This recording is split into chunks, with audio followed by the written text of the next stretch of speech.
Indian premier league 17వ season త్వరలో ప్రారంభం కానుంది. మరో 10 రోజుల్లో లీగ్ జోష్ని ఎంజాయ్ చేయవచ్చు. దీంతో ఇటీవల వేలంలో అత్యధిక ధరను సొంతం చేసుకున్న ఆటగాళ్ల ప్రదర్శనపై అందరి దృష్టి ఉంటుంది. ఆ క్రికెటర్ల ప్రస్తుత ఫామ్ ఎలా ఉంది అనేది ఒకసారి చూద్దాం. Australia star pacer Mitchell Starc ను కోల్కతా నైట్ రైడర్స్ 24,75,00,000 భారీ మొత్తం వెచ్చించి దక్కించుకుంది. ఐపీఎల్ చరిత్రలోనే అత్యధిక ధరను సొంతం చేసుకున్న క్రికెటర్గా నిలిచాడు. ఈసారి కేకేఆర్ అమలపతిలో కీలకాస్త్రంగా మారతాడని ఆ ఫ్రాంచైజీ భావిస్తోంది. స్టార్క్ తాజా ఫామ్ను చూస్తే గొప్పగా ఏమీ లేదు. కివీస్తో టీ20 సిరీస్ 3 మ్యాచ్ల్లో రెండింట్లోనే ఆడాడు. కేవలం 1 వికెట్ మాత్రమే పడగొట్టాడు. పరుగులు కూడా భారీగానే ఇచ్చాడు. 2 టెస్టుల్లో 5 వికెట్లే తీశాడు. అయితే ఈ ఆసీస్ పేసర్ను తక్కువగా అంచనా వేయకూడదు. ఎందుకంటే అనూహ్యంగా చెలరేగిపోయే అలవాటు ఉన్నవాడు. మరి 20,50,00,000 భారీ మొత్తం వెచ్చించి కొనుగోలు చేసిన Sunrisers Hyderabad Pat Cummins ను సారథిగా నియమించింది. ఐడెన్ మార్క్రమ్ స్థానంలో అతడికి అవకాశం కల్పించింది.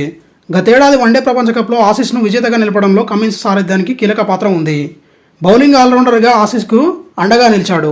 కివీస్తో 2వ టెస్టులో ఆల్రౌండ్ ప్రదర్శనతో ఆసీస్ విజయం సాధించడంలో కమిన్స్ ప్రత్యేకంగా నిలిచాడు. బౌలింగ్లో 5 వికెట్లు తీసిన కమిన్స్ బ్యాటింగ్లో 2 ఇన్నింగ్స్లోనూ కలిపి 55 అతి ముఖ్యమైన పరుగులు చేశాడు. మామూలుగానే లోయర్ ఆర్డర్లో విలువైన పరుగులు చేయడంలో కమిన్స్ దిట్ట. చెన్నై సూపర్ కింగ్స్ సాధారణంగా పెద్ద స్టార్ల కోసం భారీగా ఖర్చు చేయదు. యువ క్రికెటర్లతోనే అద్భుతమైన ఫలితాలు సాధిస్తుంటుంది. అయితే కివీస్ ప్లేయర్ డారెల్ మిచెల్ కోసం 14 కోట్లు వెచ్చించింది. వన్డే ప్రపంచ కప్లో మిడిల్ ఆర్డర్లో మిచెల్ దూకుడు చూసి సిఎస్కే యాజమాన్యం మొగ్గు చూపి ఉంటుంది. మరి డారెల్ మిచెల్ను కెప్టెన్ ఎంఎస్ ధోని ఎలా వినియోగించుకుంటాడనేది ఆసక్తికరంగా మారింది.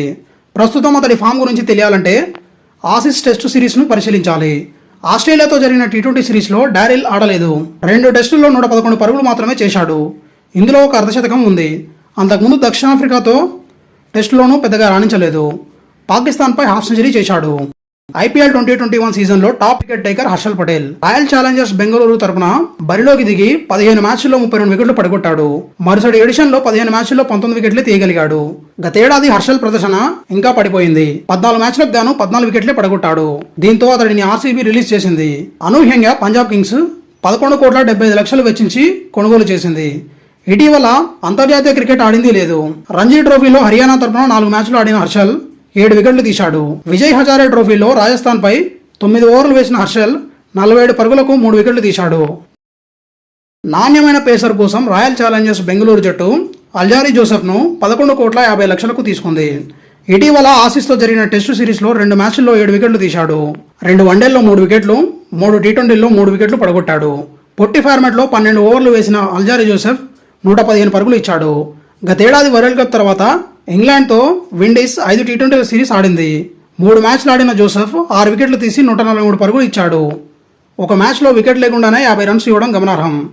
వైవిధ్యంగా బంతులను సంధించే అల్జారీ జోసెఫ్కు వేగం అదనపు ప్రత్యేకత. మరి ఐపీఎల్లో ఫామ్ను ఏమైనా దొరకపుచ్చుకుంటాడేమో చూడాలి.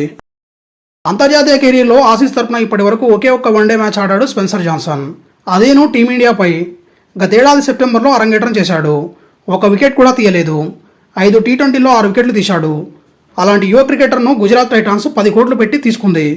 ఫస్ట్ క్లాస్ క్రికెట్లో 5 మ్యాచ్లు ఆడిన జాన్సన్ 21 వికెట్లు పడగొట్టాడు. అతడి అత్యుత్తమ బౌలింగ్ గణాంకాలు 47 పరుగులు ఇచ్చి 7 వికెట్లు పడగొట్టాడు. బిగ్ బ్యాష్ లీగ్లో బ్రిస్బెన్ హీట్ను ఛాంపియన్గా నిలపడంలో కీలక పాత్ర పోషించాడు. ఫైనల్లో సిడ్నీ సిక్సర్స్పై 4 వికెట్లు తీసి సంచలన స్పెల్ విసిరాడు. ఇప్పటి వరకు టీ20లో 32 మ్యాచ్ల్లో 39 వికెట్లు తీశాడు. ఇదే అతడు ఐపీఎల్లోకి అడుగుపెట్టేందుకు మార్గమైంది. Thank you for watching. Please like, share, comment and subscribe for more videos. Daily dose YouTube channel.